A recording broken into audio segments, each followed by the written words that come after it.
Yan, good morning everyone. Magbibideo tayo. Today is December 2 na tayo. Last month na ng 2025. Meron tayong Kymco Exciting VS400. Solid setup na. Pakilala natin yung owner. Yan, sila sir. Couple rider pala, pati jacket sila ma'am at sir. Good morning po. Taga saan po kayo sir? Sa Quiapo. Yan, sila sir. Dayo pa from Quiapo to Malolos, Bulacan. Ayun. Ano po ba name ni sir? Toto. Si Sir Toto at si Madam po. Jenny. Ay, si Madam Jenny at si Sir Toto. Buti po kasama ka, ma'am. Makapasyal din. Mahilig po kayo mag-ride. Oo. Dati ka, may motor lang isa eh. Si 130. Ano po motor? Kawasaki 130 dati. 130. CX. CX. Ano po ba yun? Parang underbone. Oo, limited edition lang yun eh. Napunta ako ng Qatar. Sinano ko na. Pinenta ko kasi hindi rin nagagamit eh. So, dati po polo yung nagmumotor mo, sir. So, buti sa expressway legal ka na 400. Oo. Kasi, pag pupunta kami ng Paligay, Balikan. Kamusta naman sir, 400cc po? Ay, maganda. Sarap. Hatak. Relax sir, no? Relax. Saka mas safe po sa mga expressway kaysa sa mga national highway. Kahit may mga truck na malalaki, hindi ka na hangin. Opo, mabigat po, stable. Ang kailangan na talaga dyan, ilaw, busina sir, tapos okay na po. Okay, kaya yun ang punta ko eh. Sa Qatar ako nakikita ko yung nagpo-post ka sa Facebook. Opo. Napapanood ko, sabi ko ano. Ayun. Alam ko na magkakapapanood. Thank you very much po sir. Actually, marami kami customer na Kymco sir, kasi Kymco user din po ako eh. Oo. Nakita ko nga yun eh. Dati kasi pinenta mo na. Alam ni sir story. Baka may shoutout po kay sir. Wala lang. Shoutout ko sa mga anak ko. Si Patricia, si Ken, at si Earl Christian. Ayun, sige po. Ma'am, thank you po. Baka may shoutout si ma'am. Sige po, thank you. Thank you. So, ito motor nila sir. Kailan po ito binili? Parang kabibili lang. October 28. Ayun, October 28. Parang ito pa lang ang first long ride na po. Oh, ito lang. Ayun, medyo long ride na from Quiapo to Malolos. Ito, paano po ba ito sir? Sa Shopee po ba ito o Lalamove? Lalamove siya. Ayan, pinalalamove din sir. Galing dito. Ayan o. Atin yan mga Leds. Marami nang naka-exciting na nakaganto. Minodel natin sa exciting ko dati. Yung exciting na S400 ay sa VS, parehas lang siya. So, papakita natin kung ano yung mga kakabit natin dito. Ito, naka-ready na. Solid na busina, Bosch Europa. Pag naka-Bosch Europa kayo, pag matagalan na yan. Maski magpalit kayo ng motor, kahuyin nyo, buo pa rin yan. Tapos gagamitin na natin ng stainless horn bracket na powder coated. Nakita nyo naman ang lapat ng bracket natin para matibay. Kasi yung ganito, mabibigat to mga Leds. Pag yung kakabit ng yung bracket nyo, medyo manipis. Papagpag yan at katagalan mapuputol. So, ito bracket natin. Tapos yung ilaw, ito palang horn, gagamitin natin yung stock horn, may selector yan. So pag switch ni sir, stock horn, tapos pag switch, ay Europa. Tapos ito yung ilaw ni sir, lighting Senlo, 100 watts with 1 year warranty, kaya sulit na sulit. Ayan. Siyempre, pag may ilaw, mayroon din LED bracket. Ito LED bracket natin, by Nelson rin to. Nakatunog yung sa chassis, dual arm, capsule hole, saka 5 yung nakakabit sa motor lahat total. So, ayan. Tapos, pakita natin to. Ito, solution to. Kasi, kung exciting user kayo, tapos may backride kayo medyo nahihirapan sa likod. Actually, malayo talaga itapakan nyo eh. Ito, solution dyan. Move backward both leg. So, yung tapakan sa likod, ito, yung ginagawa ni Pat. Matas pa sa likod, saka medyo mas matas. Kaya, komportable na yung OBR nyo. So, syempre, pag nanghalo sa OBR, mag-reklamo, malayo sa long ride. Tapos ito naman, magkakabit si sir ng dash camera with monitor. So ito kailangan nyo. Kaklamp na lang dito. Nakatuloy yan dito, mga LEDs. Yan, dito. Yan. Kasi nga, may Kymco tayo dati, kaya marami tayong na-pattern na mga bracket na pwede sa Kymco. Tapos maganda rito yung wiring na gagawin natin. No cutting, no splicing, no electrical tape. Wala tayong kakat. Kaya maski bago yung motor nyo, under warranty pa rin. Pwede nyo patanggalan ng kinabit ng alang nasira sa wiring. So ayan mga Reds. Thank you. Ito yung gagamitin nating wiring para sa Kymco VS400. Nakatatlong relay. naka-relay socket. Hindi kami nagkakabit ng relay tapos terminal na sa ilalim. Kailangan may socket para mas matibay, hindi siya nahuhugot. Saka maski pagpalit yung relay, hindi magkakapalit-palit yung terminal. Saka color-coded yan. Ibig sabihin may color coding kami. Pagka kami gumawa, alam na naman yung function ng kulay sa wire pa lang. Tapos nakakabit yung goma ng Europa, naka-special terminal para matibay. Naka-bullet para sa mga papunta sa mga switches. At ito papunta sa stock horn. Ito papunta sa trigger ng stock horn. So gusto ng owner, gagana pa rin yung stock horn niya saka yung Bosch Europa. Tapos ito na yung switch natin, naka-bullet terminal para maganda. Yan, naka-bullet din. Tapos ito yung balas natin. Naka-bullet terminal din para kung magpapalit kayo ng ilaw, sa hugot lang. So, pag kinabit to, wala talagang kakat na wiring sa motor nyo. Tapos matatanggal nyo to yung buong wiring nang walang kinat kahit kaprasong wire, walang electrical tape, walang tinalupan. So, yun ang under warranty kasi pag tinanggal nyo yung wiring, wala na silang makikita na may kinabit kayong electrical accessory before. So, yan. Ito na yung mga LEDs, yung bracket ng kusog nga konti pat ng ilaw natin. Ito. Opo muna. So, tapos ito.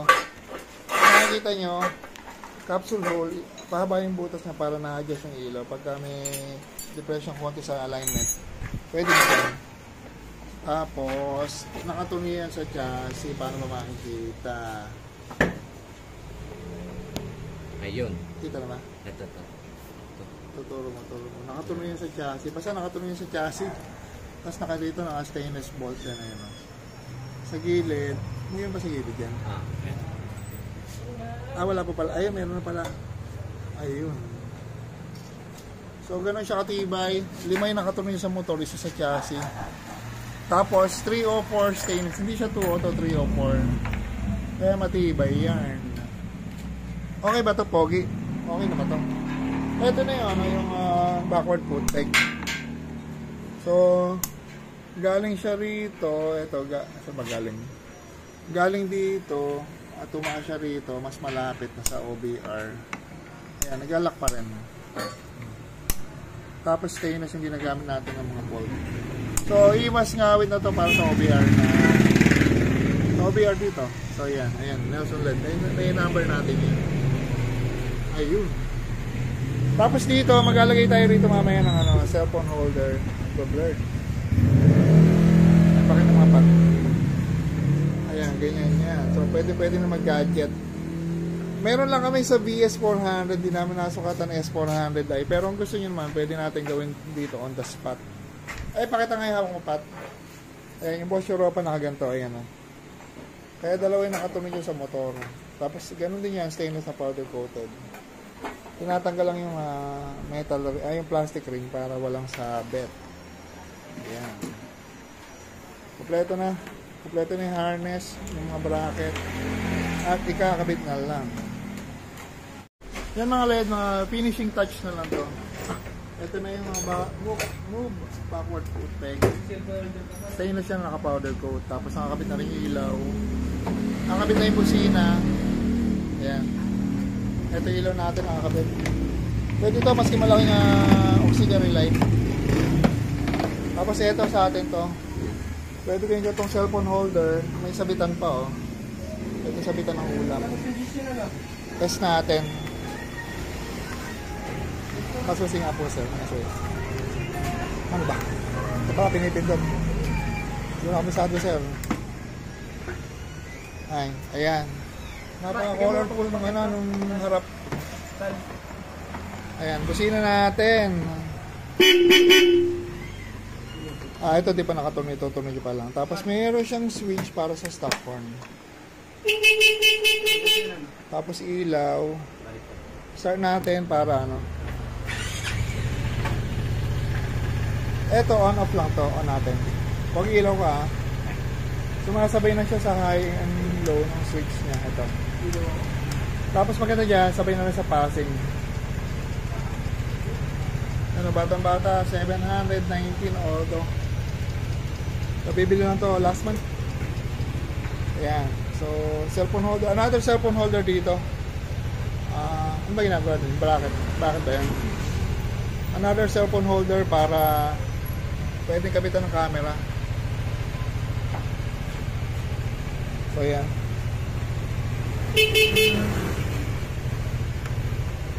Pwede magamit yung stock horn, pwede magamit yung Bosch Europa. Lakas yung Europa, oh.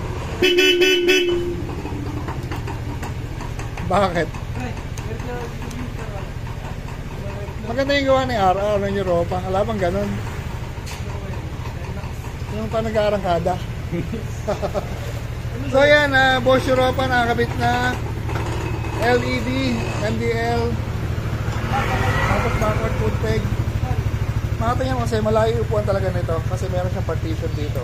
Laki rin ito. Hindi naman naupan to eh, matigas. Ay OBR dito na ko po. Tapos pag yung stock na foot peg, malayo talaga. Ayan. Ayan, ginawa pa ni Pat ng bracket yung ano. Yung switch sa kanan. Right switch. So may sa ilalim, pogi. Kaya naman dito, fabricator kami ng mga bracket. Kaya kung may mga bracket na kailangan maski maliliit, fabricate natin yan para mas okay. Ano. Pakita natin sa harap. Usog nga konti. Ayan, ayan sa harap po. Unit pala nito. Ayan naman ko. So yung ilaw na to, 100 watts yan. Maliit lang siya, pero 100 watts with 1 year warranty. Tigas naman yun. So, yan mga LEDs. Ito na yung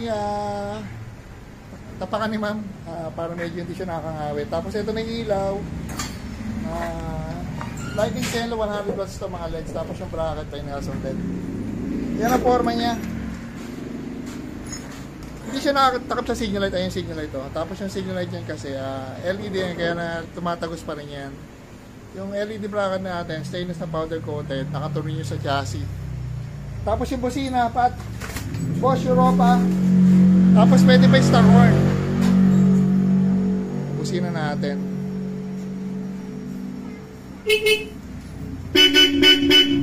Yung ilaw niyan, yung switch niya, on off lang. Tapos pag naka-on, sabay na sa MDL.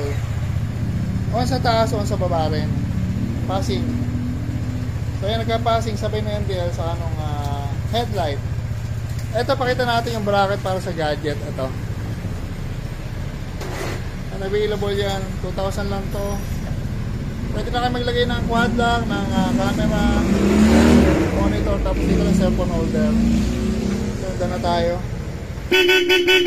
Lakas ng busina ni Sir. Pakita natin sila, Sir Toto. Sir, okay na po, Sir. Medyo mabilis-bilis nangyari ng konti. Babalik na po kay Sir. Sa Quiapo. Di mo na kayo mag-ride sa Pampanga, Sir. Naghihintay na bata eh. Ganun po ba, Sir? Sir, ingat po. Maraming salamat po, Sir. Thank you, Madam. So, ayan. Daan na tayo rito. Thank you po. Babalik pa. Papakatid ako ng camera. Sige, Sir. Pagka, Sir, dali mo po rito para hindi siya magkabutas-butas. Gagawa natin ng bracket para maganda yung mount ng camera. Thank you po. Thank you, Sir. Yan, Kimco Exciting VS 400.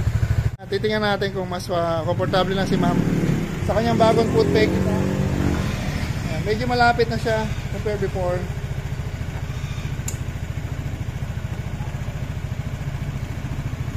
Tatanungin natin si ma'am. Medyo mahirap talaga sumakay sa ano eh. Yan, okay na.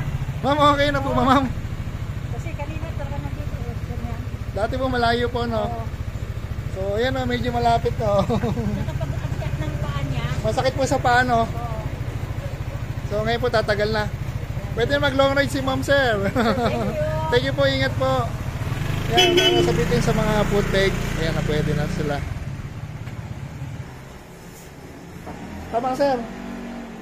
Ayun na, sir. So, yan video natin, yung mga X-Max na V1. Ganda ng color niya, oh. Hindi to original color. Kahit madilim, kitang-kita, oh. So, kakabit lang natin dito.